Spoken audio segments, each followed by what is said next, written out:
I love you too, man, wherever you are. Thank you. Thank you. It is truly awesome and energizing to be here with all of you. I hope that you are feeling energized and inspired by all of the incredible speakers, Brett Cooper, Riley Gaines, everyone coming through here. But I just want to tell you that you inspire me, seriously. You know, DC, there are some good days and there are some dark days, but what keeps me going are people like you. People like you who made it possible for President Trump to get elected and create this truly transformational and historic moment that we are living in here today. We are here because thousands of young leaders like you, great Americans all across the country, they put partisan politics aside and recognize the opportunity to bring in a president who would fight for every single American. And that's exactly what we're doing in Washington every day.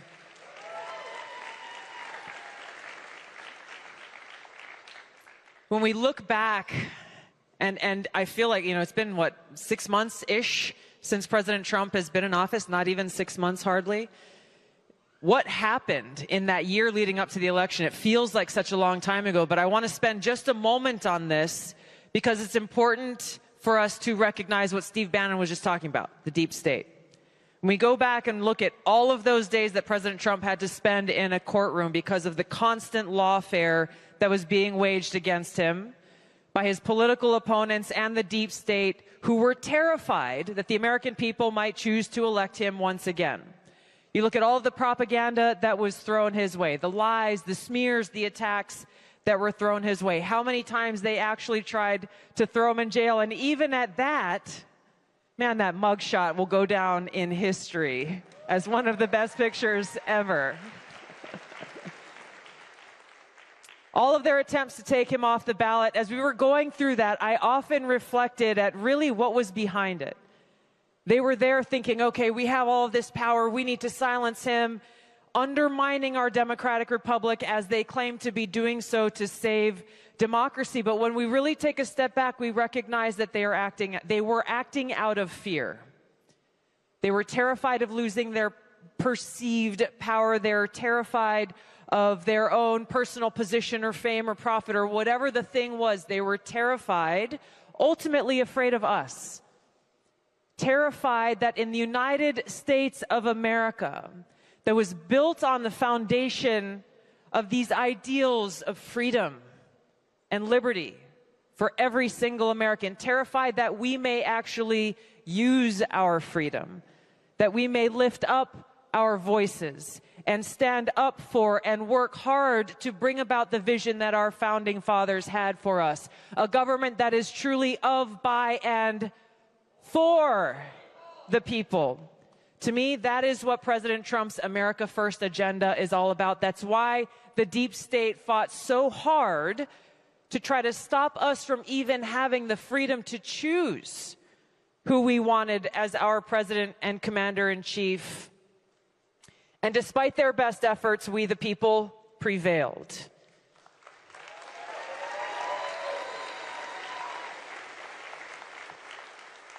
And this memory of this, which every one of us played our own role in bringing about, is so important to keep at the forefront because the deep state has not gone away.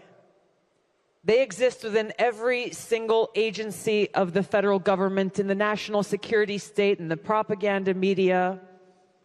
They are continuing to fight hard every single day, in spite of the fact that the voices of the people delivered this resounding victory for President Trump and to our country, saying unequivocally, we are coming together, Americans from all different backgrounds and different walks of life, saying, we choose freedom.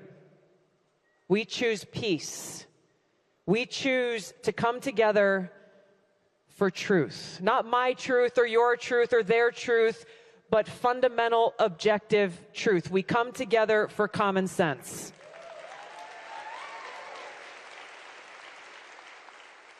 And with President Trump's election, we, the people, have brought about this revolution that brings us back to our founding principles, that brings us back to our founding documents, our Constitution. This is the oath that we all swore, the oath to support and defend the Constitution against all enemies, foreign and domestic. And by the way, it is the same oath that every person who goes and works within the intelligence community takes. Every employee swears this oath. It's important for us to keep it front and center because it is foundational to who we are. That we remember what we are fighting for. When we talk about freedom, we are talking about freedom of speech.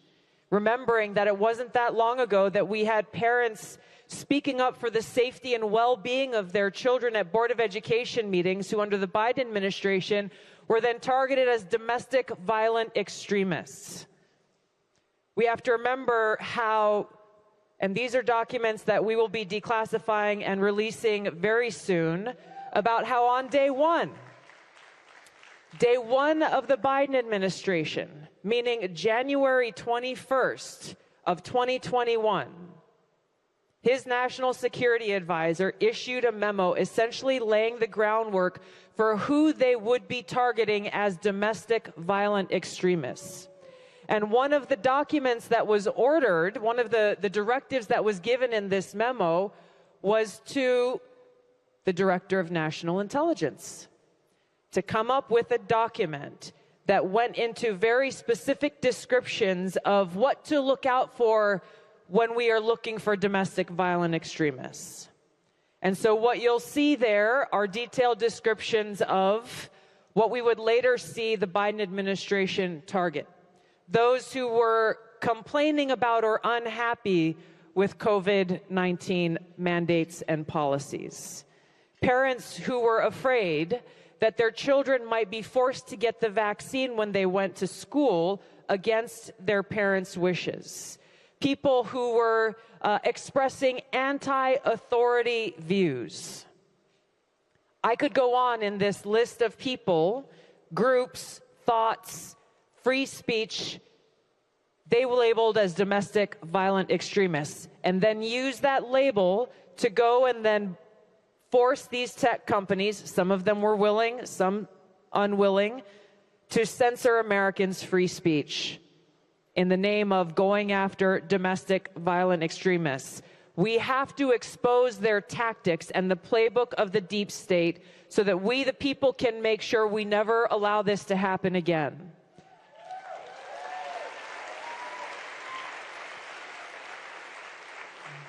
By electing President Trump, we chose our Constitution. We chose freedom of speech. We chose freedom to worship so that we can know that as we go to our place of worship, or if we worship in the privacy of our own homes, that we won't have to worry about the FBI thinking that we were suspicious or had to be surveilled as they did to those they labeled as radical traditionalist Catholics simply for attending Latin Mass.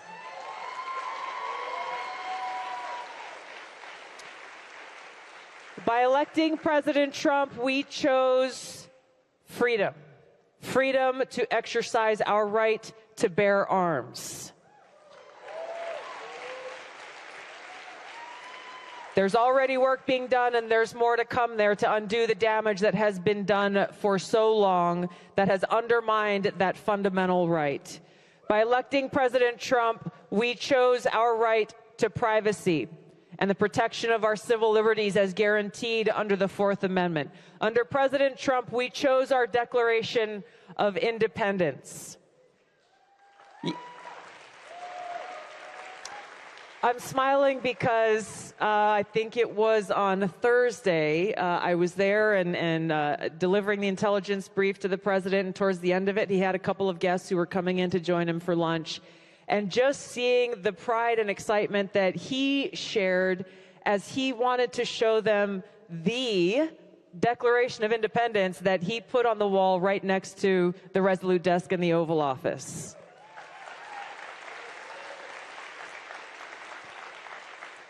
That declaration that reminds us all that all men are created equal, endowed by our Creator Not by anyone in government, but our Creator with certain inalienable rights, among those our right to life, liberty, and the pursuit of happiness.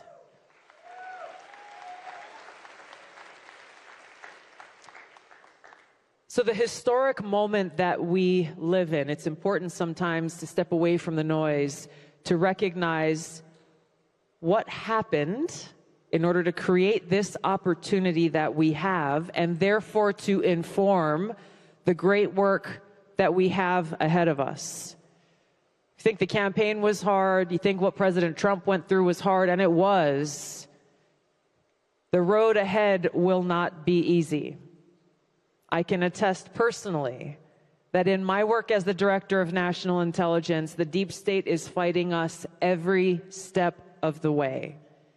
And it exists within every single federal agency. And so I feel the same frustration that I see many of you expressing on X or in different platforms about why aren't things going faster? Why aren't we getting results more quickly? I feel this frustration every single day. We are pushing hard. Know that they are pushing hard back. It's okay. We're not going anywhere. We're here to fight for you and to fight for the red, white, and blue that's behind you.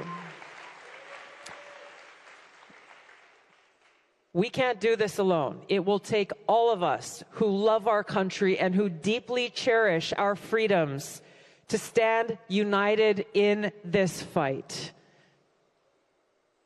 It's going to come with hardship and sacrifice. As you know, it comes with name-calling and smears and lies and attacks. But here's the beautiful thing, is the harder they push back, the more smears and lies that are published in the Washington Post and the New York Times and the Atlantic and many others, the more we know that we are exactly on the target.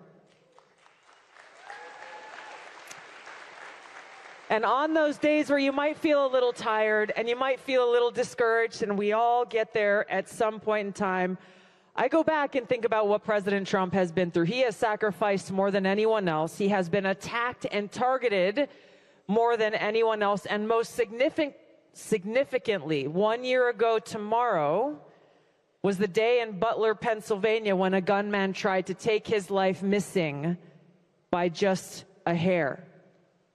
And so on those days when you feel like you're not quite sure if you have any more fight left in you, think back to that day when he popped right up. He was not cowed. He was not afraid. He was not running away. What did he do? He raised his fist and looked at all of the people who were there, just as you are here today. And he said, fight, fight, fight. And that's exactly what we have to continue to do.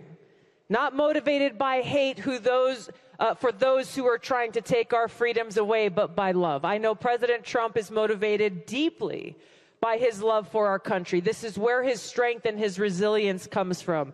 He is motivated deeply by his care for every one of you, every one of us, the American people, and his commitment to make the most of every single day that he has in the White House to bring about this reality of a country where we can live in peace with prosperity and security and freedom for all Americans. This is why I'm so grateful to be able to have earned President Trump's trust and confidence, to be able to serve as a member of his cabinet in the role that I am in, because we have a lot of work to do.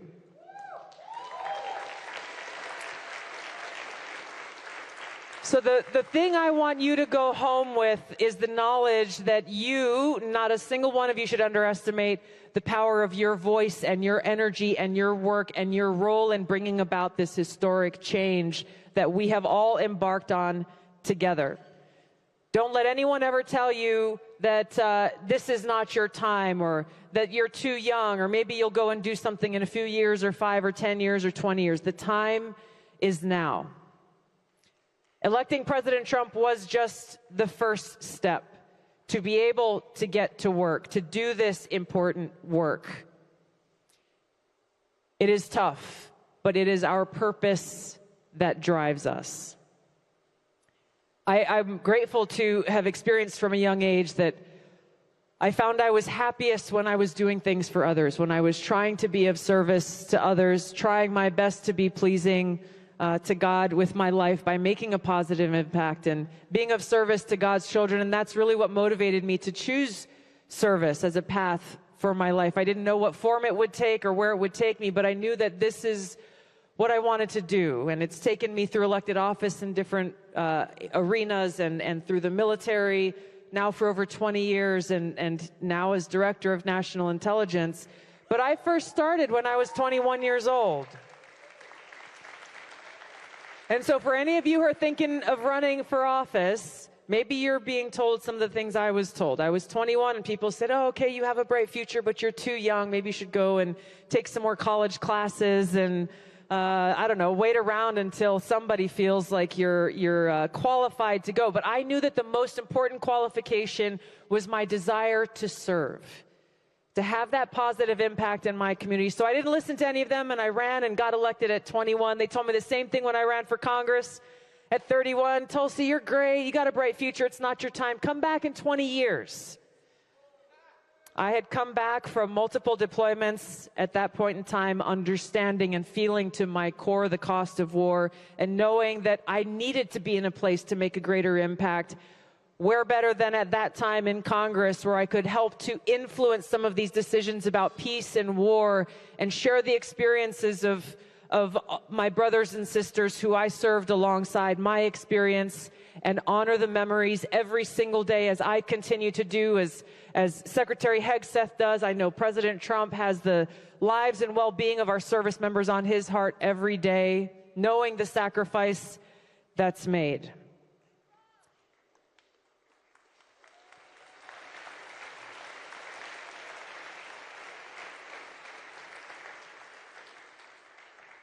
We must remain undeterred. For me, I have always turned to my faith in God in those difficult moments and these challenging times.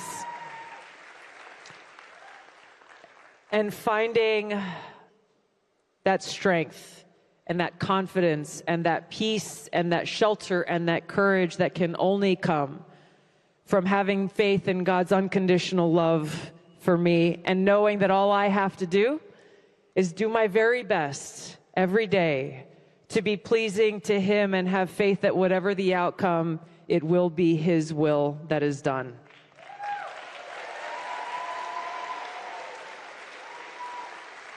So as we forge ahead together, I encourage you to stand strong, to be joyful warriors, to always remember that with God all things are possible.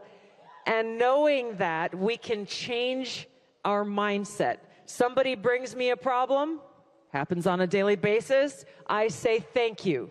Good. Now I can solve it. Hard challenge comes my way, or maybe I am having a difficult day. Awesome. It's my opportunity to say, yes, Lord, here I am. Send me.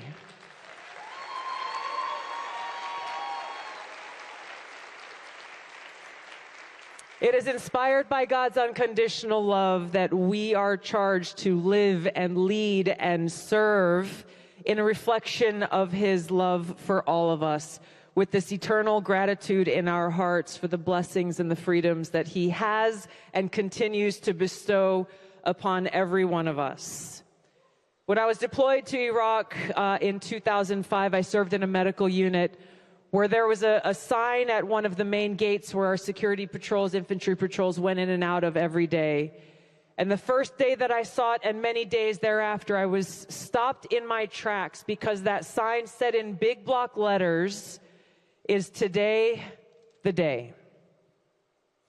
And it was this ever-present reminder, certainly there in a war zone in 2005 during one of the height of that war in Iraq, that any day could be our last. And it was an opportunity to reflect and to pray and to know that I needed to do my best to make every single day count. We look to the tragedy that just happened in Texas. We're at a camp where girls were going Families who were camping over a long holiday weekend, in a moment, they lost their lives in this tragedy. Is today the day? Every single day that we wake up with breath in our bodies, we are blessed with the opportunity to take advantage and make the very most of that day. Today is the day. Today is the day for us to stand up for all that we believe in, stand up for each other, stand up for our country, stand up for our freedom and a future that truly realizes the vision that our founders had for this great country. I'm grateful to stand alongside you in this honorable and just fight. We will make this happen together. Thank you so much, everybody. It's great to see you. God bless you. God bless America. Aloha. Thank you so much.